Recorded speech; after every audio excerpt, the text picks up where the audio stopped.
நமோ நாராயணா உச்சிடும் மரக்கரை சக்கரத்துடன் சங்கரித்திடும் நமோ நாராயணா உச்சிடம் புட்டிடும் மரக்கரை சக்கரம் பிட்டிடம் சக்கரித்திடும் நமோ நாராயணா உச்சிடும் மரக்கரை சக்கரத்துடன் சங்கரித்திடும் நமோ நாராயணா உச்சிடம் புட்டிடும் மரக்கரை சக்கரம் பிட்டுடன் சங்கரித்திடும் நமோ நாராயணா சரணம் எனதுடன் தருணம் நமோ நாராயணா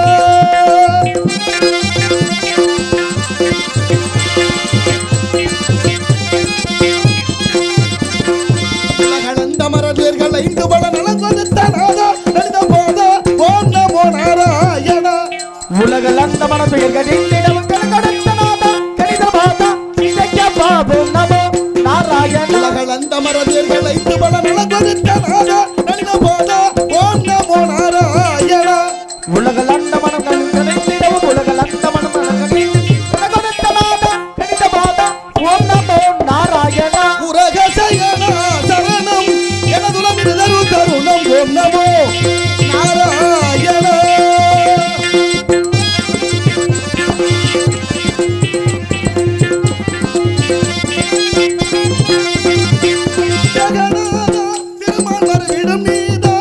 முனிவர்கள் தொழுப்பாதா தாரக மந்திர கீத சங்கு சக்ராயுதா ஓம் நமோ நாராயணா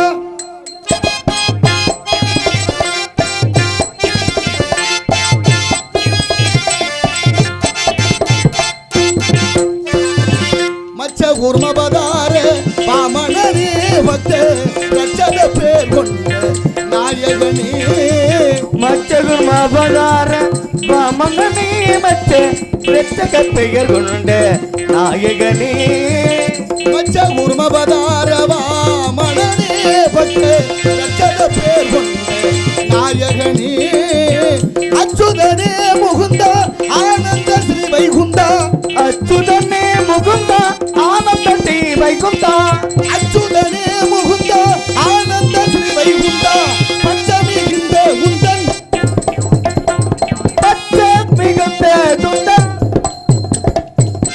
பஞ்சமி இந்த உந்தன் பதவே தொழுவிடமே ஜனக்கிதமே தரும் ஓம் நமோ நாராயணா பச்சை மிகுந்த துந்தன் பதமே தின தொழுதே ஓம் நமோ நாராயணா ஓம் நமோ நாராயணா நாராயணா நமோ நாராயணா நாராயண நமக நமச்சிவாய நமக ஓம் நமோ நாராயணாய நமக வாடினேன் வாடி வருந்தினேன் மனத்தால் பெருந்துயிர் இடும்பையில் பிறந்து கூடினேன் கூடி இளையவர் நம்மோடு அவர் தரும் கல்வியை கருதி ஓடினேன் ஓடி உயர்வென்னும் பெரும் பதம் தெரிந்து நாடினேன் ஆடி நான் கண்டு கொண்டேன் நாராயணா எனும் நாமம் என்று விஷ்ணுங்கடாட்சியத்தால் மூவுலகம் சென்று மும்மூர்த்திகளை கண்டு கீர்த்திகள் அனைத்தும் பெற்று எம்பெருமான் முருகப்பெருமானை கண்டு தொண்டு செய்யும் வண்ணமாக அழகு மலையாகி வேள்விமலை சாரலுக்கு வந்து விட்டோம் நாராயண நமக ஆகவே நம் கழகத்திற்கும் இந்த உலகத்திற்கும் கீர்த்தி அளிப்போர் விநாயகமூர்த்தி அவருடைய பெருமை என்ன 5 கரத்தினை ஆணை முகத்தினை இந்தின் இளம்பரை போலும் மயிற்றினை நந்தி மகந்தனை ஆனந்த வாழ்க்கை வேண்டின் நற்பொருள் குவிதல் வேண்டின் நலமலாம் பெருக வேண்டின் கற்பக மூர்த்தி தெய்வ களஞ்சியத்து இருக்கை சென்று பொற்பதம் அணிந்து பாரீர் பொய்யில்லை கண்ட உண்மை என்ற வகையில் ஆக விநாயக பெருமானை பணிந்து பணியை தொடர்வோம்.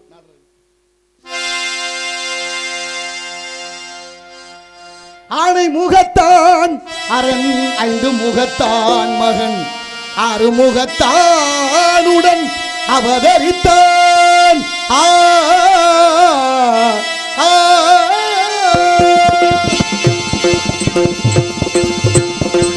ஆனை முகத்தான் 5 முகத்தான் மனம் 6 முகத்தான் அவன் ஆனை முகத்தான் அரண் 5 முகத்தான் மகன் 6 முகத்தானுடன் அவதரித்தான்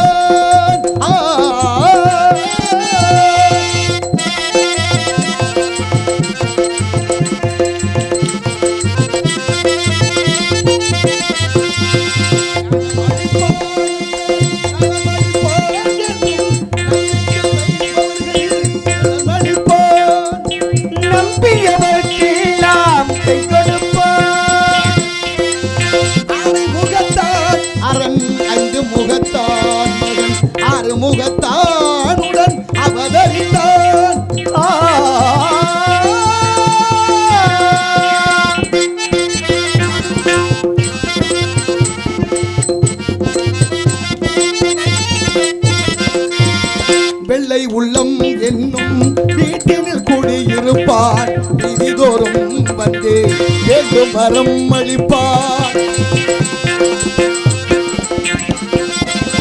வெள்ளை உள்ளம் எல்லும் வீட்டினில் குடியிருப்பான். வீதி தோறும் வந்தே வேண்டும் வரம் அளிப்பான். அள்ளி எடுத்த பிடி மண்ணிலும் அவன் இருப்பான். அள்ளி எடுத்த பிடி மண்ணிலும் அவன் இருப்பான். ஐங்கரத்தான் அவன்தான் அனைத்திற்கும் முன்னிற்பான். ஐங்கரத்தான் மகன்தான் அனைத்திற்கும் முன்னிற்பான். ஆனை முகத்தான் அரண் ஐந்து முகத்தான் மகன் ஆறு முகத்தான் உடன் அவதரித்தான்.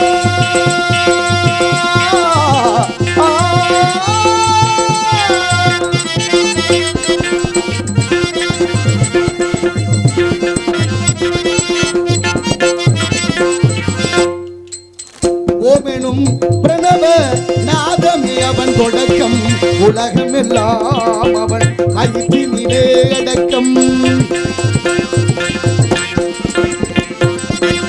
காணல் நீர் வாழ்க்கை கடலதனை கலக்கும். காணல் நீர் வாயில் கடல் நீர் தோணியாக வந்தே கையால் அணைக்கும். துணியாக வந்தே துதிக்கையாக இணைக்கும்.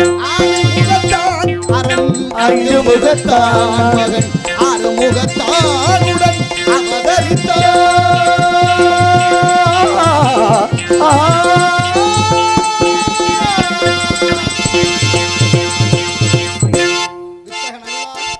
விற்பதன் அருளால் தேவயாகம் பிரம்மயாகம் பிதுர் யாகம் சதுர் யாகம் புத்திரகாமேஷ்டி யாகம் அஸ்வமேத யாகம் மானுட யாகங்கள் இப்படி பல யாகங்களை செய்துவிட்டால் கிடைக்கும் யோகம். யோகத்துக்கு விரோதிய செய்போகம். போகத்தை மறந்து யாகத்தை செய்து யோகத்தை பெற்று அந்த யோகத்தாலே உள்ளம்பெரிய கோயில் ஊனுடம்பை ஆலயம் வல்லபிரானார்க்கு வாய்கோபுர வாசல் கள்ள புலனைந்தும் காணா மணி விளக்க தெல்ல தெளிந்தார்க்கு சீவனே சிவலிங்கம் என்று திருமூலர் திருமந்திரத்தில் இடைகளை பின்களை சுழுமுனை ஆகிய மூன்றின்பால் சுவாசமான காற்றை ஏற்றி இறக்கி இருகாலம் பூரிக்கும். காற்றை பிடிக்கும் கணக்கறிவாளன் இல்லை. காற்றை பிடிக்கும் கணக்கறிவாளனுக்கு கூற்றை உதைக்க குறியதுவாமே என்று திருமந்திரம் நமக்கு சொல்லுது. என்ன காரணம்? இந்த பிராணயாமம் என்று சொல்லக்கூடிய மூச்சு பயிற்சி ஒழுங்கா சரியா நேரத்துக்கு கடைபிடிச்சு செஞ்சோம்னா மூச்சு இன்னமும் நீண்ட ஆயுள் வளருமா. யமதர்மனையை எட்டி உதைக்கலாம். கூற்றுவன் வந்தால் எட்டி உதைக்கக்கூடிய தன்மை வந்துவிடும் என்று சித்தர்கள் ஆய்வு சொல்லுது. அப்படியா இருக்கிறான்? எல்லாம் அவசர கதியாக போச்சு. எதுவும் நிதானமாக சரியாக செய்கிறமானா இல்லை. அவசர காரியம் கெட்டு போயிடும்ல. ஆத்திரக்காரனுக்கு புத்தி மட்டும் அவசர காரியம் கெட்டு போயிடும். மூச்சு இறைக்க இறைக்க இறைக்க மூச்சு அதிகமாக வெளியில் போக போக ஆயுள் குறைந்து கொண்டே வருகிறது. அதனால தான் ஞானிகளுக்கு வருஷத்துக்கு ஒரு மூச்சு விடுறதெல்லாம் ஞானிகள் இருந்திருக்காங்க. அந்த அளவுக்கு இருக்க முடியுமா நம்மளால்? ஒரு நிமிடம் நம்மளால் மூச்சு அடக்கி இருக்க முடியுதா? முடியல. சும்மா இருந்தாவே இருக்கிறது இல்லை. ஆமாம், சும்மா எரியா சத்தம் போடாமன்னா அப்போ தான் வேகமாக சத்தம் போடுறது. என்ன சும்மா இப்படி வந்திருக்கல, என்ன விஷயம்? சும்மா தான் வந்தான். என்ன சும்மா வந்தான்? அவன் என்ன அங்கே ஒரு சத்தம் கேட்குது? ஒன்றும் இல்லை, அதுவும் சும்மா தான் சத்தம். ஏப்பா என்ன இப்போ ஒரே மாதிரி ஒரே கூட்டமாக இருக்குது? அதுவும் ஒன்றும் இல்லை, சும்மா தான். அப்படின்னா எல்லாத்துக்கும் சும்மா சும்மான்னு சொன்னால் அதுக்குள்ளே ஏதோ ஒன்று இருக்குது. இல்லைன்னு சொல்கிறதுக்குள்ள ஒன்று இருக்குல்ல. ஒன்று இல்லாமல் மற்றொன்று உருவாவதில்லை. அதனால் இந்த காலங்களிலே ரொம்ப ஆன்மீகம் என்ன காரணம்? ஆன்மீக கேள்விக்குறியாக போய்கிட்டு இருக்கு. பக்தி என்பது கேள்விக்குறியாக போச்சு. எவ்வளோ பெரிய கூட்டம் இருந்துச்சு நம்ம வரும்போது. கூட்டத்தில் இருந்தவங்கெல்லாம் சேர்ந்து ஆடினாங்களே.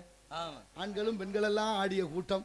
ஆமாம், ஆடலாம் ஆடுற நடராசர் தான் இந்த உலகத்தை அம்பலவாணன் என்று சொல்லக்கூடிய திருச்சிற்றம்பலம் என்று சொல்லக்கூடிய தில்லை அம்பலம் நடராஜ பெருமான் இந்த உலகத்தை இயக்குகிறார் என்று புராணங்கள் இதிகாசங்கள் ஆன்மீகம் நமக்கு சொல்லிக் கொடுக்குது. எப்படி? கண்ணாடியில் நிழல் அசையணும்னா உடையவன் அசையணும். கண்ணாடியில் இருக்க நம்ம முகம் அசையணும்னா நம்ம அசையாமல் இருந்தால் அதுவும் அசையாமல் இருக்கும். நம்ம அசைஞ்சா அதுவும் அசையும். அவன் அசைந்தால் அசையும் அகிலம் எல்லாமே என்றபடி நடராஜ பெருமான் ஆட்டுவிக்கிறார். இந்த உலகத்திலே இந்த பூமி சுழன்று கொண்டே இருக்கிறது. இந்த பூமியில் நாமும் சரியாக செம்மையாக இருக்க வேண்டும். நல்ல எண்ணத்தோடு நல்ல சிந்தனையோடு நல்ல பக்குவத்தோடு இருக்க வேண்டும். அந்த வாழ்க்கையை பார்க்கின்ற பொழுது இந்த வாழ்க்கை பக்குவப்பட வேண்டும் என்றால் அதற்கு ஆன்மீகம் மிக முக்கியம். அந்த ஆன்மீகம் தான் நல்ல சிந்தனையை கொடுக்கும், நல்ல புத்தியை கொடுக்கும், நல்ல பக்குவத்தையும் கொடுக்கும். ஆன்மீகத்தோடு சேர்ந்த கல்வி மனிதனுக்கு ஒழுக்கத்தை கற்றுக் கொடுக்கும். கற்றதனால் ஆய பயன்கொள்வான், கற்றதனால் ஆய பயனன்கொள் வாழறிவன் நற்றால் தொடரன் என்று பாடுகிறார். அப்படிப்பட்ட இறை சிந்தனையோடு இல்லாத எந்த செயலும் வெற்றி பெற்றதாக வரலாறுகள் இல்லை. அப்படி வரலாற்று இடம்பெற வேண்டும் என்றால் நிறைய தியாகங்களை செய்ய வேண்டியது இருக்கும். ஒன்றை இழந்தால்தான் இன்னொன்றை பெறுத முடியும். ஒன்றையுமே இழக்க முடியாதவர்கள் பிரிதொன்றை அடைய முடியாது என்பது சான்று. ஆகினாலே இடத்தின் சிறப்பை பார்க்கின்ற பொழுது அழகான இடம் வேள்விமலை சாரல். இங்கே முருகப்பெருமான் குடிகொண்டிருக்கின்றார். வந்தவினையும் வருகின்ற வல்வினையும் கந்தன் என்று சொல்ல கலங்குமே செந்தில் நகர் சேவகா என்று திருநீர் அணிபவர்க்கு மேவ வாராதே வினை என்று அருணகிரியார் பாடுகிறார். அந்த அருணகிரியாருடைய வாக்கின்படி முருகப்பெருமான் இங்கே குடிகொண்டிருக்கின்றார். முருகனை வணங்கி பிறகு பணியை தொடர்வோம்.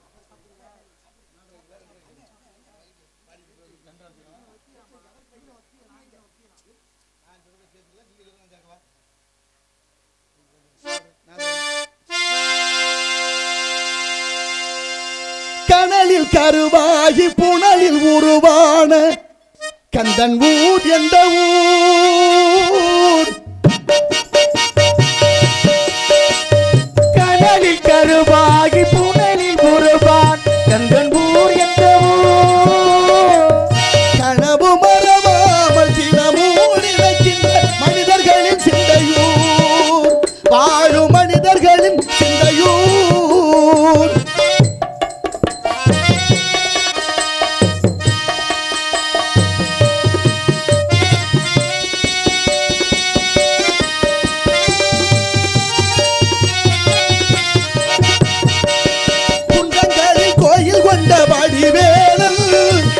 சுகம் என்னவோ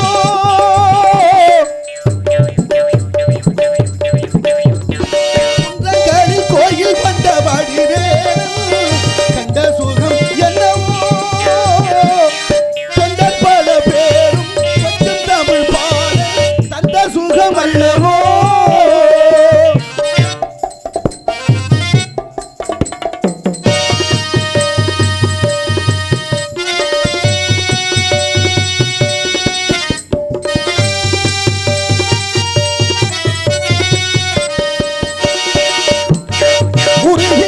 பெயரை உரைக்கும் பல பேரும் என்னவோ.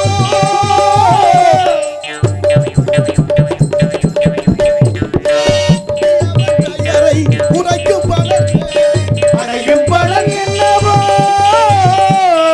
கருவி துயரோடு கவலை பறந்தோடு அருளல்லவா. கருவி துயரோடு கவலை பறந்தோடு பெருகும் அருளல்லவா.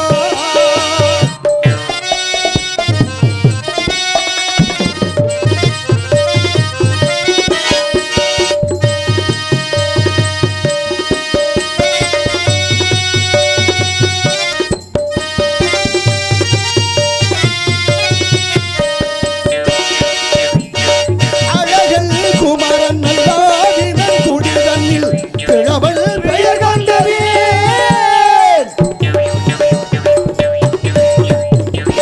அழகல் குமரன் நல்லாவினன் குடிதன்னில் இளவம் பெயர் கொண்டதே. பழகும் தமிழ் பாட்டி அவ்வை மூதாட்டி பழம் நீ எனச் சொன்னதால். பழகும் தமிழ் பாட்டி அவ்வை மூதாட்டி பழம் நீ எனச் சொன்னதால். ஞான பழம் நீ எனச் சொன்னதால். கனலில் கருவாகி புனலில் உருவான கந்தன் ஊர் என்ற ஊர். கனவு மறவாமல் தினமும் நினைக்கின்ற மனிதர்களின் சிந்தையூர். வாழும் மனிதர்களின் சிந்தையூர். வெற்றிவேல் முருகனுக்கு வீரவேல் முருகனுக்கு. எல்லாம் பழனிக்கு பாத யாத்திரைக்கு தயாராகி கொண்டிருக்கிறார்கள். பாத யாத்திரை பாதி யாத்திரையில் முடிஞ்சு போயிருது. சில நேரத்தில் முழுமையாக போய் திரும்பி நடந்து வந்ததுன்னா சரியா இருக்கு. போகையில் நடக்கிறது வரையில் பேருந்தில் வந்துடுறான். இருந்தாலும் பழனி ஆண்டவன் 12 கையில அருவமும் உருவமாகி அனாதையாய் பலவாய் ஒன்றாய் பிரமவான் என்ற சோதி பிளம்பதோர் மேனியாகி கருணை கூறும் முகங்களாரும் கரங்கள் 12 கொண்டே ஒரு திரு முருகன் வந்தாங்கு உதித்தனல் உலக உய என்று கட்சியை பற்றி வாச்சாரியார் பாடுறார். என்ன அர்த்தம்? கரங்கள் 12 கொண்டு 2 கையால் கொடுத்தா 10 12 கரங்களாலே இறைவன் நமக்கு அள்ளி வழங்கி கொண்டிருக்கிறான். வள்ளல் பெருந்தகை முருகப்பெருமான். அந்த முருகனுக்கான நிகழ்வு வேள்விமலை சாரல். இங்கே முருகன் குடிகொண்டிருக்கின்றார். இங்கே குறிஞ்சி நிலத்தில் வாழக்கூடிய மக்கள் குறிப்பெருங்கி நன்மையோடு வாழ்ந்து கொண்டிருக்கிறார்கள். கவையாகி கொம்பாகி காட்டகத்தை நிற்கும் அவையெல்லாம் நல்மரங்கள் சபை நடுவே நீட்டோலை வாசியா நின்றான் குறிப்பறிய மாட்டாதவனை மரம் என்று விவேக சிந்தாமணி கூறுகிறது. சபையிலே ஒரு சபையில் ஒரு கடிதத்தை வாசிக்க தெரியாதவன் என்ன அர்த்தம்? கண்ணிருந்தும் குருடுங்கிறாங்க. கண் இருக்கு எல்லாருக்கும். படிக்க தெரியலனா கண் பார்வையற்றவன் ஒரு அர்த்தம் இருக்கு. படிக்க தெரியலனா அது அறியாம தானே. அந்த அறியாமையை போக்குறதுக்கு கல்வி செல்வம் மிக நிலையானது. ஆனால் கல்விக்கும் அறிவுக்கும் எந்த சம்பந்தம் இல்லை, அது வேற இது வேற. அதனால தனித்திறன் ஆற்றல் தான் மக்களை வெளிப்படுத்துகிறது. அந்த வகையில் இந்த இடத்தினுடைய சிறப்பை பார்க்கின்ற பொழுது வாடிய பயிரை கண்ட போதெல்லாம் வாடினேன் இறைவா என்று வள்ளலார் பிறந்த பூமி ஆக பாரணைத்தும் பொய்யனவை என்று பட்டினத்து பிள்ளையை போல் யாரும் துறக்க அரிது அரிதுனார் தாய்மானவ சாமி. வாசற்படைந்து கிடந்து வாராத பிச்சைக்கு ஆசைப்பட மாட்டேனார். உருக்கமுடன் அன்னம் இருக்குமிடம் தேடி வந்தால் உண்பேன், இல்லை என்றால் இல்லை என்ற எண்ணத்தோடு இந்த இடத்தினுடைய சிறப்பிலே வாழ்ந்த மகான்கள், எண்ணற்ற தியாகிகள், இந்த மண்ணுக்கும் இந்த மக்களுக்கும் இந்த மொழிக்காக எத்தனையோ பேர் உயிர் விட்டிருக்கிறார்கள். ஆனால் அவர்களெல்லாம் மறந்துவிட்டு கிடைச்ச சுதந்திரத்தை துச்சமான மதித்து என்ன செஞ்சு கொண்டிருக்கிறான், ஜனநாயகமாக இருக்கு என்பதை நினைக்க வேண்டிய தருணத்தில் இருக்கிறான். நீங்கள் ஒரு மாணவன் பள்ளிக்கூடத்தில் ஆசிரியர் மாணவனை பார்த்து கேட்குறாரு ஒரு கேள்வி.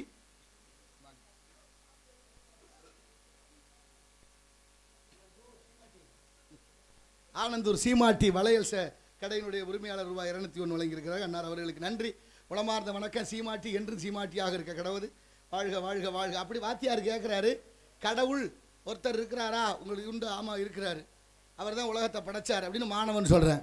மாணவன் சொன்னோன்னே திரும்ப கேட்குறாரு, கடவுள் தான் இந்த உலகத்தை படைச்சாருன்னா சாத்தானை படைச்சது யாருன்னு கேட்குறாரு. மாணவனுக்கு பதில் சொல்ல தயக்கம், கொஞ்சம் தயங்குறாரு. திரும்ப மாணவன் கொஞ்சம் நேரம் கழித்து ஆசிரியரை கேட்குறாரு, ஐயா நான் ஒரு கேள்வி கேட்கலாமா, அனுமதி உண்டா? ஆசிரியரை அனுமதிக்கிறாரு. குளிர்நிலை என்பது பற்றி உங்களுக்கு என்னன்னு கேட்குறாரு. மாணவன் கேட்குறான், குளிர்நிலை உண்டா? ஆமாம் இருக்குது, குளிர் இருக்குல்ல அப்படின்னு சொல்கிறாரு. குளிர் இப்போ எல்லாருக்கும் குளிர் இல்லை, குளிர்நிலை இருக்குன்னு சொல்கிறாரு ஆசிரியர். மாணவன் சொன்னால் இல்லை, தப்பு, குளிர்நிலை இல்லை, வெப்பம் குறைவுதான் குளிர்நிலை உண்டாகுது. ஆக வெப்பம் குறைய எப்போது இருக்கிற வெப்பத்தை விட குறைஞ்சிச்சுன்னா நமக்கு குளிர் ஏற்படுது, அதனால் குளிர்நிலைன்னு ஒன்று தனியாக இல்லைன்னு மாணவன் சொல்கிறேன். அடுத்தபடியாக ஒரு கேள்வி வைக்கிறேன், இரவுன்னு ஒன்று உண்டா? அம்மா இருக்குல்ல, இரவு பகல் இருக்குது, இரவு இருக்குல்ல, இரவுன்னு ஒன்று இல்லை, பகல் வெளிச்சம் எங்கே குறையுதோ அங்கே இருள் வந்துடும்னார். அப்படின்னு சொல்கிற மாணவன் யார் தெரியுமா? ஆல்பர்ட் ஐன்ஸ்டீன் என்று சொல்லக்கூடிய விஞ்ஞானி. அவன் தான் இந்த உலக பேட்டு மாமேதையாக வளர்ந்தான். எந்த சிந்தனையும் ஒரு தெளிவை ஏற்படுத்த வேண்டும். புவியீர்ப்பு விசையை கண்டுபிடிச்சவர் யார் தெரியுமா? அவர் ஐசக் நியூட்டன். ஆல்பர்ட் ஐன்ஸ்டீன், இது ஐசக் நியூட்டன். மரத்தில் உட்கார்ந்துருக்காரு, மேலேருந்து ஒரு பழம் விழுகுது. விழுந்த உடனே யோசிக்கிறாரு, ஆகா என்ன மேலேருந்து எப்படி கீழே விழுகும் அப்படின்னு யோசிச்சு ஆய்வு பண்ணதுக்கு அப்புறம் தான் தெரியுது புவி ஈர்ப்பு விசைன்னு ஒன்று இருக்குது. குறிப்பிட்ட தூரம் வரைக்கும் எந்த பொருளாக இருந்தாலும் கீழே வரும். அந்த குறிப்பிட்ட தூரத்துக்கு மேலே போயாச்சுன்னா அப்புறம் மேலே தான் நிற்கும், கீழே வராது. அந்த காற்று அழுத்தம் மேலே இல்லைன்னு அதை செய்து கண்டுபிடிச்சவர் ஐசக் நியூட்டன். அவ்வளோ பெரிய விஞ்ஞானிக்கு ஒரு விஷயம் தெரியல. ஆமாம், எவ்வளோ பெரிய ஆளாக இருந்தாலும் ஏதாவது ஒரு குற்றம் ஒரு குறை இருக்கும்ல. அதுபோல் என்ன பண்ணுறாரு, அவர் ஒரு ஆய்வு கூடம் வச்சிருக்கிறார். ஆய்வு கூடத்துக்கு எப்போதும் ஆய்வு பண்ணிக்கிட்டு இருக்க, சுற்றி சுவர் இல்லாமல் இருக்குது. ஒரு நாள் என்ன பண்ணுது, ஒரு பூனை அந்த வழியாக வருது. பூனையை கூப்பிட்டு அவர் ரொட்டி துண்டு போடுறாரு. அது அப்படியே பழக்கமாகுது. எப்போ பார்த்தாலும் அந்த பூனை அந்த இடத்துக்கு வந்துடும். பூனையும் அவரும் ரொம்ப நெருக்கமாகிடுறாங்க. பூனை வந்து அவர் இல்லாமல் இருக்காது, அவர் இல்லாமல் பூனை இல்லாமல் அவர் இருக்க மாட்டார். அந்த அளவுக்கு நெருக்கமாயிருச்சு. இப்போ என்ன, ஆய்வு கூடத்துக்கு பாதுகாப்பு வேணும்னு சுவர் வைக்கலாம்னு சொல்கிறார். சுவர் வைக்கிறதுக்கு சொல்கிற போது ஐசக் நியூட்டன் கொத்தனாரை கூட்டி சுவர் வைக்க சொல்கிறாரு. சுவர் வச்சுக்கிட்டே வராரு. வாசப்படி ஒரு பக்கம் இருக்குது. இருந்தாலும் அந்த இடத்துல வரும்போது சொல்கிறார் ஐசக் நியூட்டன், ஐயா அந்த இடத்துல ஒரு பெரிய துவாரம் ஓட்டை வைங்க, சன்னல் வைங்க.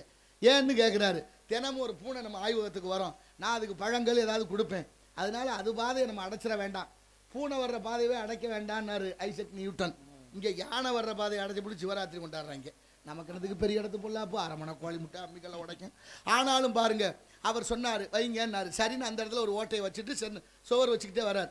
சுவர் வச்சுக்கிட்டே வர்ற பொழுது மீண்டும் ஒரு சன்னல் வைக்க சொன்னார். எதுக்குன்னு கேட்டார் கொத்தனார். ஏற்கனவே ஒரு சன்னல் வச்சாச்சு, வாசப்படி வேறு இருக்குது, அப்புறம் எதுக்கு இன்னொரு சன்னல்னு கேட்டார். இல்லை அதில் பூனை வரும், இந்த சன்னலில் பூனையோட குட்டி வரும், அதுக்காக வைக்க சொன்னேன்னாரு. இப்போ கொத்தனார் ஒரு கேள்வியை கேட்டார் ஐசக் நியூட்டனை, ஏயா பூனை வந்த பாதையில் பூனை குட்டி வரக்கூடாதுன்னா இருக்குது, தனியாக ஒரு பாதை வைப்பாங்கன்னாரு. அவருக்கு சிந்தனையும் முடியல, அத்தோடு அமைதி ஆனாராம். கடைசி அந்த பூனை தான் ஐசக் நியூட்டனுடைய ஆய்வகம் எரிகிறதுக்கு காரணமாக இருந்தது. இப்படி தாவி குதிக்கிற போது வச்சிருந்த ரசாயன பொருட்கள் ஒன்றோடு மோதி தீ பிடிச்சி எரிஞ்சதாக நமக்கு வரலாறுகள் கற்பிக்குது. என்ன செய்கிறோம், ஏன் செய்கிறோம், யாரோட சேர்றோம், கூட்டணி வைக்கிறதுல பலமான விஷயமா இருக்கு. இப்போ இருக்கிற நேரடி இருக்கா இல்லையா, யாரோட கூட்டணி, மருதமணி கார்த்திக் ராஜா கூட்டணி பார்த்தீங்களா இல்லையா, என்னென்ன நடக்குது, எதுக்கு கூட்டணி போடுறாங்கன்னே தெரியல. சரி, எல்லாம் நன்மைக்கு தான், எல்லாம் நன்மைக்கு எது நன்மை, எது நல்லதுன்னு யோசிக்கிறோமா, எதுவும் கேட்டாலும் பரவாயில்ல, காசு வந்தா சரின்னு கிடைக்கிற கூட்டம். ஒரு மன்னர் அரண்மனையில் உட்கார்ந்து இருக்கிற போது வெத்தலை பாக்கு போடுற பழக்கம் இருந்திருக்கு. அந்த காலத்தில் வெத்தலை பாக்கு போடுறவங்க இந்த நீங்களும் போட்டுக்கிட்டு இருக்கீங்கல்ல, வெத்தலை பாக்கு போடுறதுக்கு அந்த காலத்தில் பாக்கு வெட்டுறதுக்கு ஒரு பாக்கு வெட்டின்னு ஒரு இயந்திரம் இருந்துச்சு இல்லையா, வீட்டில் நம்ம வீட்டில் தான் இருந்துச்சு, எங்கள் அப்பத்தாலாம் வச்சுருந்தா. அந்த பாக்கு வெட்டி எடுத்து பாக்க வெட்டுற போது விரல் வெட்டிப்பட்டு போச்சு. மன்னருக்கு விரல் துண்டாடி போச்சு. விரல் துண்டாடினோடனே வலிக்காதா, எவ்வளோ வேதனையாக இருக்கும், ரத்தம் கொட்டுது, துடிச்சு போனார். அரண்மனையில் இருக்கிற எல்லாரும் வந்து விசாரிக்கிறா, நல்லா விசாரிக்க. அன்னைக்குன்னு பார்த்து மந்திரி முத நாள் விடுமுறை எடுத்துக்கிட்டு வீட்டுக்கு போயிட்டார். மந்திரிக்கு தெரியாது. இப்போ மந்திரிக்கும் தகவல் போயிடுச்சு, மன்னருக்கு விரல் துண்டாடிடுச்சு, பாக்கு வெட்டி அப்படின்னு தகவல் தெரியுது. ஆனாலும் மந்திரி வரல. ஒரு நாள் கழிச்சு மறுநாள் வந்தார் மந்திரி. மந்திரி வந்தோடனே மன்னரை போய் பார்த்து, மன்னா உங்களுக்கு விரல் போயிடுச்சாமே, நல்லா இருக்கீங்களா, சரியாயிடுச்சான்னு கேட்கணும்ல. கேட்கல. அவர் பாட்டில் அவர் வேலையை பார்த்துக்கிட்டு இப்படி தெரிஞ்சாரு. இப்போ ஆள் விட்டு கூப்பிட்டு மன்னர் இந்த மந்திரியை வர சொல்லு, என்ன கண்டு காணாமல் திடுறான், எனக்கு விரலே போச்சு, ஒரு வார்த்தையோட கேட்காம திடுறானே அப்படின்னு கூப்பிட்டு கேட்க சொன்னா, ஏயா மந்திரி, எனக்கு விரல் போன விஷயம் உங்களுக்கு தெரியுமா தெரியாதா? தெரியும். ஏயா ஒரு நலம் கூட விசாரிக்காம ஏன் போச்சு எப்படி போச்சுன்னு கூட கேட்காம திரிய என்னன்னு? எல்லாம் நன்மைக்கு மன்னான்னு. வேண்டா, எனக்கு விரல் துண்டா போனது உனக்கு நல்லதா தெரியுதா? எல்லாம் நன்மைக்கா உனக்கு தெரியுது? காவலரே, மந்திரியை கொடுத்து 6 மாதம் சிறையில் அடைங்கன்ட்ட. மந்திரிக்கு 6 மாதம் சிறை தண்டனை. சிறை தண்டனை சொன்னோடனே அப்பவும் சும்மா போகலை. மன்னா அதுவும் நன்மைக்கேன்ட்டு போனார். விரல் போனது நன்மைக்குன்னாரு. மந்திரி சிறையில் அடைக்கப்பட்டது அதுவும் நன்மைக்குன்னு போய் சிறையில் அடைப்பட்டாச்சு.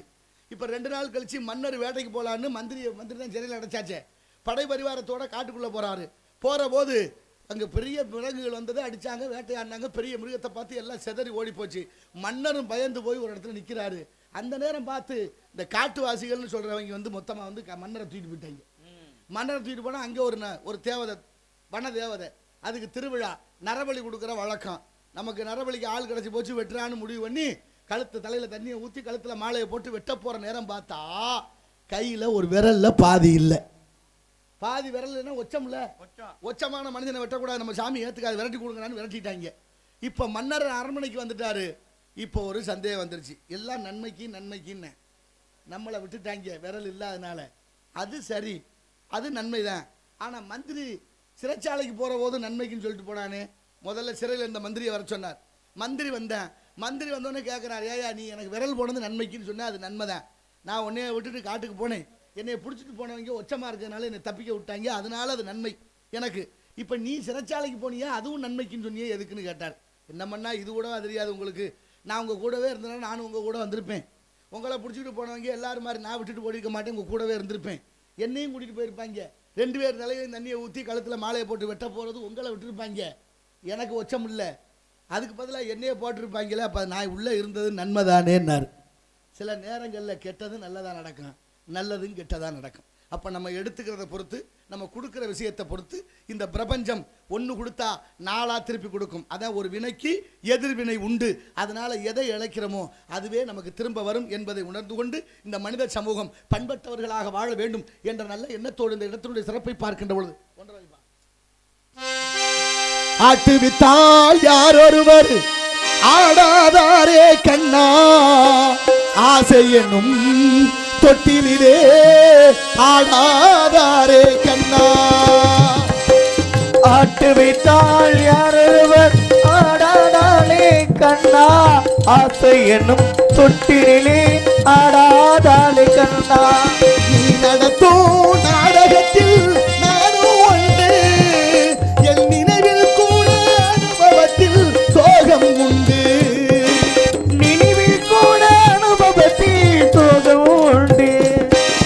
பகைவர்களை நானும் வெல்வேறு அறிவினாலே, நான் நண்பனிடம் தோற்றுவிட்டேன் பாசத்தாலே, நண்பனிடம் தோற்றுவிட்டேன் பாசத்தாலே. ஆட்டுவித்தால் யார் ஒருவர் ஆடாதாலே கண்ணா, ஆசை என்னும் தொட்டிலே ஆடாதாலே கண்ணா.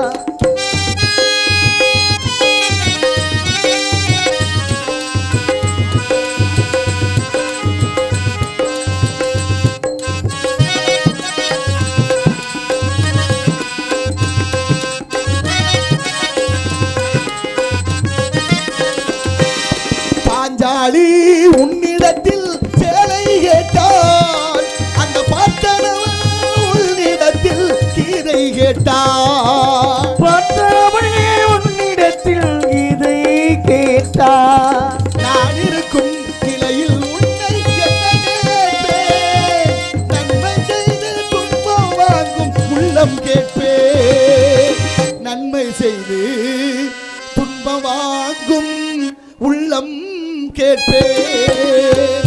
விட்டால் யார் ஒருவர் ஆடாதாரே கண்ணா ஆசை என்னும் தொட்டினிலே ஆடாதாரே கண்ணா.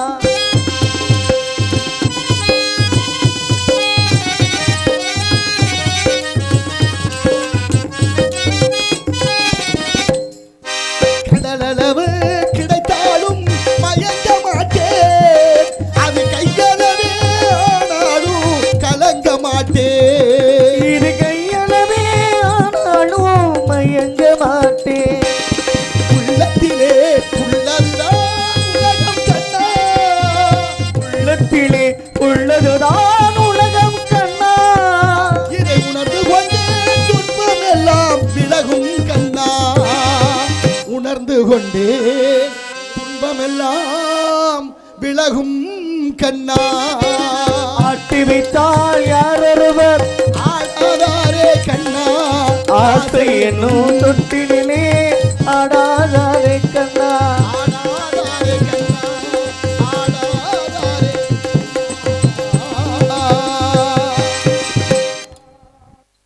நன்றி நன்றி நன்றி. கை தட்டலாம். குளிர் விடணும்னா ரொம்ப பேருக்கு குளிர் விட்டு போச்சு, அது வேற விஷயம். ஆனாலும் குளிர் நமக்கு ரொம்ப வாடகை என்ன ஆகுது, இந்த வெப்பம் குறைய குறைய குளிர்நிலை அந்த விஞ்ஞானி சொன்னது மாதிரி நமக்கு அதிகமாக இருக்குது இந்த வருஷம் இல்லையா? உட்கார்ந்து இருக்க முடியல. இந்த கட்டடத்துக்குள்ள இருக்கும்போதே இப்படி இருக்குன்னா இன்னும் வெளியில் உட்காந்துருக்கவங்களுக்கு எவ்வளோ சிரமம். இதை விட கிடுகு கொட்டகைகள் இருந்தால் அது எவ்வளோ சிரமம். ஒவ்வொரு நிலையும் கடந்து வர்றதுக்கு வாழ்க்கைக்கு எவ்வளோ சிரமங்களும் தத்துவங்களும் ஒவ்வொரு நிலையும் நமக்கு கடந்து வர வேண்டியது இருக்குது. அப்படி கடந்து வர்ற பொழுது நாளைய தலைமுறைக்கு நாம் என்ன சொல்லிக் கொடுக்குறோம்? நீங்கள் பாருங்க, அந்த காலத்தில் பொண்ணு பார்க்க போகிறவங்க, பொம்பளை பிள்ளைய பொண்ணு பார்க்க போகிறவங்க ஒரு பயிற்சி வைப்பாங்களாம், சோதனை. அந்த பொண்ணு அது மாதிரி நடந்துக்கிட்டால் அதுக்கு தகுந்த முடிவு எடுத்துருவாங்களாம். பொண்ணு பார்க்க வர்றாங்க மாப்பிள்ளை வீட்டுக்காரன்னு சொன்னோடனே பொண்ணு வீட்டில் ஒரு பெரிய குத்து விளக்கு வச்சு அதில் திரி போட்டு எண்ணெயை ஊற்றி வச்சுருப்பாங்களாம். இப்போ மாப்பிள்ளை வீட்டுக்காரன் வந்தோடனே மாப்பிள்ளை வீட்டில் யாராவது ஒருத்தன் அந்த பொண்ணை பரிசோதிக்கிறதுக்கு, அம்மா அந்த குத்து விளக்கு ஏற்ற சொல்லுங்கள் பொம்பளை பிள்ளைய. யார் பொண்ணு? அந்த அம்மா அலங்காரம் பண்ணி பொண்ணு வந்து குத்து விளக்கில் இருக்கிற திரியை பற்ற வைக்கணும் இல்லையா? இப்போ வந்த உடனே அதை பற்ற வச்சா உடனே பிடிக்காது. ஏன்? ஏற்கனவே எண்ணெய் ஊற்றி வச்சிருக்கனால திரி முழுதும் நனைஞ்சிருக்கும். திரி முழுவதும் நனைஞ்சிருந்தா உடனே தீக்குச்சியை பற்ற வச்சோன்னே பத்தாது. அப்போ என்ன செய்யணும் பொம்பளை பிள்ளை? அந்த திரியை கொஞ்சம் நசுக்கி விட்டு அதுக்கப்புறம் பற்ற வச்சா உடனே பிடிக்கும். அதை வேலையை செய்கிறா அந்த பொண்ணுன்னு பார்ப்பாங்க. அப்புறம் அந்த திரியை நசுக்கி விட்டதுக்கப்புறம் அந்த கையில் என்ன இருக்கும்ல, அதை என்ன செய்யுதுன்னு கவனிப்பாகலாம். அந்த பொம்பளை பிள்ளை படக்குன்னு தலையில் தடவுச்சுன்னா இந்த பொம்பளை பிள்ளை தலையை சுத்தமாக வச்சுக்காது. தலை எந்த நேரமும் என்ன பிசிக்காத்தான் இருக்கும் போல இருக்குன்னு முடிவு பண்ணிடுவாங்களாம். ஒருவேளை இதை தலையில் தடவாமல் அந்த கையை இந்த பக்கமாக துணியில் தடைச்சிருச்சுன்னா இந்த பிள்ளை குளிக்கவே குளிக்காது, இந்த மாதிரி தான் இருக்கும் போல இருக்குது அப்படின்னு முடிவு பண்ணிடுவாங்களாம். அதையும் மீறி அந்த கையை தலையிலையோ துணியிலையோ துடைக்காமல் அப்படி சுவத்தில் தடவிச்சுன்னா வீடு சுத்தமாகவே வச்சுக்காது இந்த பிள்ளை அப்படின்னு முடிவு பண்ணிடுவாங்களாம். அதை விடவும் இன்னும் பாருங்கள், ஒருவேளை கையை இந்த மாதிரிலாம் செய்யாமல் அந்த விளக்கிலே தொடச்சி வச்சுட்டா அந்த விளக்கு என்றைக்கும் சுத்தமாக இருக்காது அப்படின்னு முடிவு பண்ணிடுவாங்க. அதையும் விட இன்னொரு வேலை இருக்குது. யாரையாவது கூப்பிட்டு துணி எடுத்துகிட்டு வாங்க கையை துடைக்கணும்னு கேட்டுச்சுன்னா அந்த பிள்ளை வேலையே பார்க்காது, அடுத்தவங்களுக்கு வேலை சொல்கிற ஆளாத்தான் இருக்கும் போல இருக்குன்னு முடிவு பண்ணுவாங்களாம். அப்போ என்ன செய்யணும்? விளக்கு ஏற்ற வரும்பொழுதே அந்த பொம்பளை பிள்ளை என்ன செய்யணும்? கையில் ஒரு துணியோடு வந்து தொடச்சிட்டா எல்லாத்தையும் பக்குவமாக சரி செய்யக்கூடிய பொண்ணுன்னு அப்படி பொண்ணு எடுத்துக்கிட்டு போன காலமெல்லாம் இருந்துச்சான் நம்ம நாட்டில். எவ்வளோ பெரிய வழக்கம் இருந்தது, பழக்கம் இருந்தது. சித்திரமும் கைப்பழக்கம் செந்தமிழ் நாப்பழக்கம் வைத்ததர் கல்வி மனப்பழக்கம் நித்த நடை நடைப்பழக்கம் நட்பும் தயையும் கொடையும் பிறவி குணம். கொடுத்தால் கிடைக்கிறது அன்பு. அதனால தான் கொடுத்து கொடுத்து கொடுத்து கடை 7 வள்ளல் இடை 7 வள்ளல் தலை 7 வள்ளல் மூவேல் 21 பேர். பணமா இல்லை யாருக்கிட்டையும் கொடுக்க மனசு இல்லை. பணம் யாருக்கிட்ட இல்லை. நாட்டில் 100 தலைமுறைக்கு சொத்து சேர்த்து வைக்கிறேன். நாட்டையே பல ஊராக போட்டாங்க. பார்த்தீங்களா இல்லையா? எவ்வளோ கொடுமையாக இருக்குது. நானும் பல ஊரில் பேருந்து நிலையத்தில் கழிவறை ஒழுங்கா இல்லைன்னு சொன்னேன். திருச்சி போனேன், நேற்று ஈரோடு போய் வந்தேன். புது புது பேருந்து நிலையங்களை கட்டி பேருந்து நிலையம் இருக்கிற இடங்களில் கடையில் இல்லை, அது ஒரு பக்கம். ஆனால் கழிவறை சுத்தமாக வச்சுருக்காங்க. நம்ம ஆளுக போகிறவு அதை படுத்துகிற பாடு, எச்ச துப்புறது, கண்டறது, எதை வேணாலும் பண்ணுறது. அது சுத்தமாக வச்சுக்க நம்மளும் கொஞ்சம் ஒத்துழைக்கணும்ல. அரசாங்கம் ஒரு வேலையை செய்யுதுன்னா அதுக்கு நம்மளும் உறுதுணையாக இருந்தால் தானே அந்த பொருளும் அந்த இடமும் சரியாக இருக்கும். அதெல்லாம் இல்லாது நம்ம எதை வேணாலும் செய்யலாங்கிற சிந்தனையும் நம்மளுக்குள்ள உள்ள மாற்றமும் ஏற்ற தாழ்வுகளும் தான். சிங்கப்பூர் போகிறேன், அங்கேயும் குடிச்சிட்டு கிடக்கிறேன் நம்ம ஆள். பெரிய வேதனை. நம்ம பிள்ளையெல்லாம் சொன்னாங்க, அண்ணா இதை போய் அங்கே போய் சொல்லுங்கன்னு சொன்னாங்க பாருங்கள். அது ஆமாம், ஞாயிற்றுக்கிழமை ஆனால் இல்லை அந்த லிட்டில் இண்டியான்னு சொல்கிற தேக்காவில் நம்ம பிள்ளைங்க பாடுற சில பேர் பிழைக்க போயிருக்கிற இடத்துல அவ்வளோ செலவுலையும் அவ்வளோ போதையிலையும் தடுமாறி கீழே விழுந்து கிடக்கிற அளவுக்கு. உலக நாடு பூரா மதுவை கொண்டாடுறது இல்லாமல் இல்லை. ஆனாலும் தமிழ்நாடு மாதிரி மோசம் எந்த நாட்டிலையும் இல்லை. எங்கே வேணாலும் குடிச்சிட்டு எங்கே வேணாலும் பாட்டில் போட்டு உடைக்கலான்னு வந்துருச்சு. ஆச்சா இல்லையா?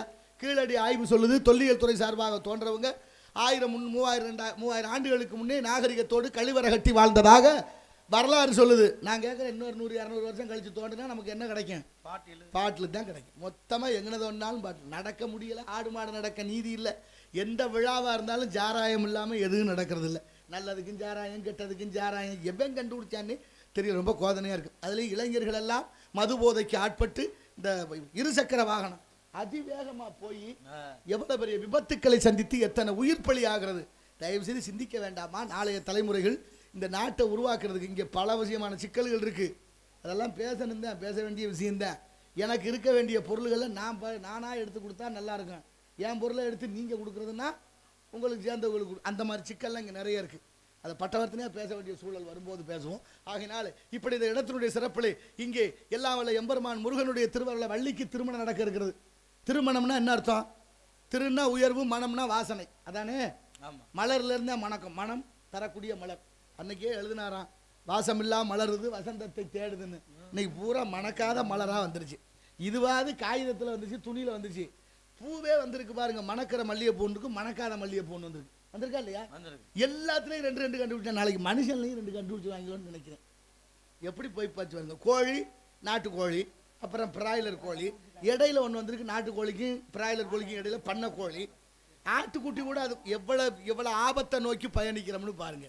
தண்ணி, ஆமாம், நெகிழித்தாள்களிலே உருவாக்கக்கூடிய ஒவ்வொன்று உருவாக்கி வந்துருச்சு. முட்டை கூட கண்டுபிடிச்சிட்டாங்க. பயமா இருக்கா இல்லையா சாப்பிட்றதுக்கு? ஆனாலும் கேட்கல. ஒரு கூட்டம் அங்கே தான் கூட்டமாக இருக்குது. எப்போதுமே சோறு வடித்து குழம்பு ஊற்றி சாப்பிட்ட சமூகம் இருந்துச்சா இல்லையா? இன்னைக்கு சோத்தை வடிச்சுட்டு திரும்ப சட்டியில் போட்டு வறுத்து அப்புறம் புடைச்சி அப்புறம் சாப்பிட்றோம். நம்ம எப்படி சாப்பிட்டுக்கிட்டு இருக்கோம் பாருங்க. ஆபத்தா இல்லையா? அதுதான் நீங்கள் சாப்பிட்டீங்க, விரும்பி சாப்பிட்றீங்க. நீங்கள் என்ன சிக்கலுங்கிறத உணர்றதே இல்லை. இந்த நாட்டில் ஸ்விக்கி, சுமோட்டோன்னு 2 நிறுவனம் இருக்குது தெரியுமா? சாப்பாடு கொடுக்குற நிறுவனம். வேலைக்கு போகிறவங்க, சமைக்க முடியாதவங்களுக்கு அவங்க இந்த அலைபேசியில் கூப்பிட்டு சொன்னால் சாப்பாடு வீடு வந்துடுது. அந்த நிறுவனங்களுக்கு பேர் ஸ்விக்கி, சுமோட்டோ. இந்த ஸ்விக்கி நிறுவனம் பல மில்லியன் டாலரை முதலீடு செய்திருக்கிறான் அந்த உணவுக்காக. அவன் என்ன சொல்கிறான் தெரியுமா? இன்னொரு 5-6 வருஷம், அதிகபட்சம் 10 வருஷத்துக்குள்ள நீங்கள் எல்லாம் விரும்புகிறத சாப்பிட முடியாது, நாங்கள் சொல்கிறது தான் நீங்கள் சாப்பிடணும். அந்தளவுக்கு உருவாக்கிட்டான். எவ்வளோ பெரிய ஆபத்து! நீங்கள் லட்சமாக பணம் வச்சுங்க, கடைக்கு போகிற நேரத்தில் நம்ம போய் கேட்குறது இருக்காது. இல்லை இப்போவே இல்லை. அப்போ என்ன இருக்குது? இருக்கிறது எதையாவது கொடு, வேறு வழி என்ன செய்யறதுங்கிற அளவுக்கு மாறிட்டான். உண்மையாக பொய்யா? சமைச்சு சாப்பிட்ட காலம் போய் வேற ஒரு நிறுவனம் சாப்பாட்டை கொடுக்க வந்து அவன் தீர்மானம் பண்ணுறான், நான் கொடுக்கறத நீ சாப்பிட்டே ஆகணும். விளம்பரத்தின் மூலமாக மூளைக்குள்ளே போய் கண் பார்த்து மூளைக்கு சென்று நம்மளுடைய மனதை மாற்றி இந்த அளவு கொண்டு வந்து விட்டுனேன். அப்படி சாப்பிட்றதுனால, அவன் கொடுக்குற உணவுனால என்ன முடிவு வருது தெரியுமா? 40 வயதுக்கு மேலே வாழ முடியாத இளைஞர்கள் மரணத்தை தள்ளுகிறார்கள் என்று விஞ்ஞான ஆய்வு சொல்லுது. நாளைய தலைமுறையை விழித்துக் கொள்ளுங்கள். என்ன செய்ய போகிறோம் இந்த நாட்டை வாழ வைக்கிறதுக்கு? குடும்ப கட்டுப்பாடு மையம் 25-30 வருஷத்துக்கு முன்னால் குடும்ப கட்டுப்பாடு தமிழ்நாடுக்கு வந்துச்சு. அப்போ வரும்போது ஜனத்தொகை எவ்வளவு இந்தியாவில்? இன்னைக்கு ஜனத்தொகை எவ்வளவு? 142 கோடி. இன்னைக்கு குடும்ப கட்டுப்பாடு வந்திருந்தா குறைஞ்சிருக்கணும்ல? ஏன் குறையாம கூடிக்கிட்டே இருக்கு? தமிழ்நாட்டில் தான் குறைஞ்சிருக்கு, மற்ற மாநிலம் பூரா கூடிக்கிட்டே இருக்கு. அப்போ திட்டமிட்டு நடத்தப்பட்ட தாக்குதல் போல அறியாமனாலே நாம் நடந்து கொண்டிருக்கிறோம். ஏதோ ஒரு இலவசத்துக்கு ஆசைப்பட்டு. இலவசம் எவ்வளோ பெரிய ஆபத்துன்னு தெரியுமா? ஒரு வீட்டில் ஒருத்தன் திருட போனால் பெரிய பங்களா, உயர்ந்த சுவர், அதில் அந்த இரும்பு வாசல் படி கதவு கிட்ட போய் நின்று பார்க்குறேன். உள்ள ஆளோரம் ஒரு நாய் கட்டி கிடக்கு, ராஜபாளையத்து நாய் மாதிரி. இவன் பார்க்குறான், நாயை பார்க்குறான், நாய் அவனை பார்க்குது, நாயை பார்க்குறான், நாய் அவனை பார்க்குது, நாய் அவனை பார்க்குது, மாற்றி பார்த்துக்கிறாங்க. ஆனால் பேசாமல் நிற்கிது. முடிவு பண்ணிட்டேன், வேற்று மனிதனை பார்த்தா நாய் நேரம் குலைச்சிருக்கணுமே, குறைக்கலை. அப்போ நல்ல நாயாத்தான் இருக்கும் போல இருக்குன்னு கதவுல ஏறி அந்த பக்கமாக குதிச்சேன். இப்போவும் நாய் அவனை பார்க்குது, அவன் நாயை பார்க்குறான், 2 பேரும் பார்த்துக்கிறான், எந்த சத்தமும் இல்லை. ரொம்ப சந்தோஷம். கிட்ட போனேன், நாயும் பேசாமல் நிற்கிது, அவனும் பேசாமல் நின்னேன். சரி, இதுக்கு மேலே ஒரு பிரச்சனை இல்லை, ரொம்ப நல்ல நாயாத்தான் இருக்கும் போல இருக்குது அப்படின்னு உள் வீட்டுக்குள்ளே போகிறதுக்கு அந்த கதவை திறந்து உள்ளே போனேன் பாருங்க. அப்போ போய் குலைச்சிருச்சு. நாய் குறைச்சோடனே பதறிட்டேன். இவ்வளோ நேரம் பேசாமல் இருந்த படுவாய் போய் நாய் இப்போ போய் குறைக்குதே அப்படின்னு வேகம் வந்து, என்ன பிரச்சனை உனக்கு அப்படின்னு சத்தம் போட்டு மடியிலேருந்து ஒரு ரொட்டி துண்டை எடுத்து போட்டேன். படக்குன்னு அந்த ரொட்டி துண்டை வாங்கி சாப்பிட மாட்டேன். ரொட்டி துண்டை போட்டால் பாருங்க, அது சாப்பிடல. திங்க வேண்டியானு ஏன் கத்துறேன் அப்படின்னா, நாய் சொல்லுது, நான் இந்த வீட்டுக்கு சொந்தக்காரன் போல ஏதோ வழி தெரியாமல் இருட்டுக்களை வந்துட்டேன், சரி வந்தா வரட்டும் இருக்கட்டும்னு நினைச்சேன். எப்ப நீ எனக்கு ரொட்டி துண்டை போட்டியோ அப்பவே முடிவு பண்ணிட்டேன், நீ வந்து திருட வந்தவன், நீ சொந்தக்காரன் இல்ல. இலவசமா நீ ரொட்டி துண்டை கொடுத்துட்டீங்கன்னா ஒரு ரொட்டியை என்கிட்ட கொடுத்துட்டு நீ பல வகையா சுருட்டலாம்னு பாக்குறேன்னு யார் சொன்னது? நாய் சொன்னிச்சான். நாய்க்கு 5 அறிவு, நமக்கெல்லாம் 6 அறிவு இருக்கு. 1000-2000க்கு ஆசைப்பட்டு எல்லாத்தையும் அடமானம் வச்சுட்டு கேரளாவில் ஓட்டுக்கு பணம் கொடுத்தா விளக்க மாத்தாலே விரட்டி அடிக்கிறாங்களாம் அங்கே பொம்பளை ஆளுங்க. கேரளாவில் கேள்விப்பட்டிருக்கீங்களா? ஆமாம். தமிழ்நாட்டில் ஓட்டுக்கு காசு கொடுக்கணும். என்ன போய் வந்துட்டு போனீங்க, எங்கள் வீட்டில் 2 இருக்கு, நீங்கள் மறந்துட்டு போயிட்டீங்கன்னு நினைக்கிறேன், கணக்கு ஒழுங்காக கொடுக்கலாவீங்க என்ன போங்க அப்படின்னு கேட்குற அளவுக்கு நம்ம மாறி இருக்கிறோம். எவ்வளோ பெரிய கேவலமான வாழ்க்கையை வாழ்ந்து கொண்டிருக்கின்றோம். தர்மத்தின் வாழ்வு தன்னை சூதுகவும் இறுதியிலே தர்மம் வெல்லும். அச்சமில்லை அச்சமில்லை அச்சம் என்பதில்லையே, உச்சி மீது வானிடிந்து வீழுகின்ற போதிலும் அச்சமில்லை அச்சமில்லை அச்சம் என்பதில்லை என்று பாடினான் பாரதி. பாரதியினுடைய வாக்கை நம்மெல்லாம் மீட்பிக்க வேண்டாமா? படித்தமில்ல பாட புத்தகத்தில் படிச்சமா இல்லையா? அதையெல்லாம் நினைக்கிறது இல்லை, மதிக்கிறது இல்லை. எல்லாம் வாழ்க்கை பாடங்களை கற்றுக்கொண்டிருக்கணும். ஒவ்வொரு நாளும் ஒரு பாடம் நமக்கு கொடுத்துக்கிட்டே இருக்கு. இருக்கிற இடமும் சூழலும் மனிதர்களும் இயற்கையும் அதையெல்லாம் வணங்கி வாழ்வோம், அந்த வாழ்க்கை சிறப்பானதாக இருக்கும் என்ற காரணத்தினால் இடத்தின் சிறப்பை பார்க்கின்ற பொழுது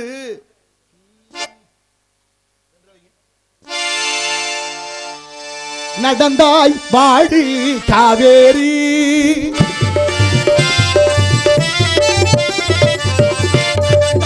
வாடி காவேரி, நாடெங்குமே செழிக்க நன்மையெல்லாம் திறக்க, நாடெங்குமே செழிக்க நன்மையெல்லாம் திறக்க, நடந்தாய் வாடி காவேரி.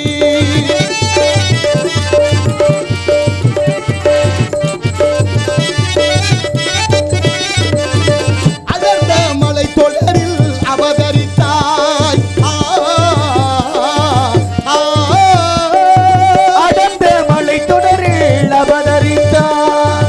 அழகு தமிழ் நிலத்தை அலங்கரித்தாய், அடர்ந்த மலை தொடரில் அவதரித்தாய், இந்த அழகு தமிழ் நிலத்தை அலங்கரித்தாய், நடந்த உன் வழி எல்லாம் நலமளித்தாய், நடந்த உன் வழி எல்லாம் நலமளித்தாய், வெங்கையர் குடிமலையவும் மலர் கொள்ளும் கோலைகள் நெருங்கவும்,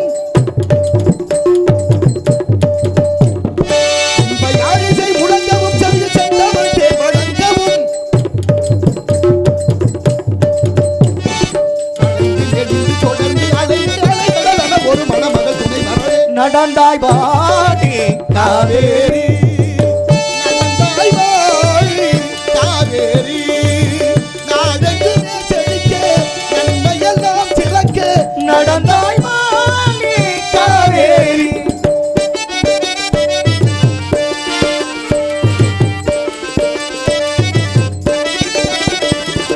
உணவளிக்கும் உழவர்க்கெல்லாம் கண்ணாக அன்பு உயர்ந்த தமிழ்நாட்டின் செல்ல பெண்ணாக, உணவளிக்கும் உணவர்க்கெல்லாம் கண்ணாக அன்பு உயர்ந்த தமிழ்நாட்டுக்கெல்லாம் பெண்ணாக, புலவரெல்லாம் பாராட்டும் பொன்னாக, புலவரெல்லாம் பாராட்டும் பொன்னாக, அன்பு பொங்கி வரும் காவிரியே வாழியவே, அன்பு பொங்கி வரும் காவிரியே வாழியவே, நடந்தாய் வாழி காவேரி, நாடெங்குமே செழிக்க எல்லாம் திறக்க, நாடெங்குமே செழிக்க நாமெல்லாம் திறக்க, நடந்தாய் வாழி காவேரி,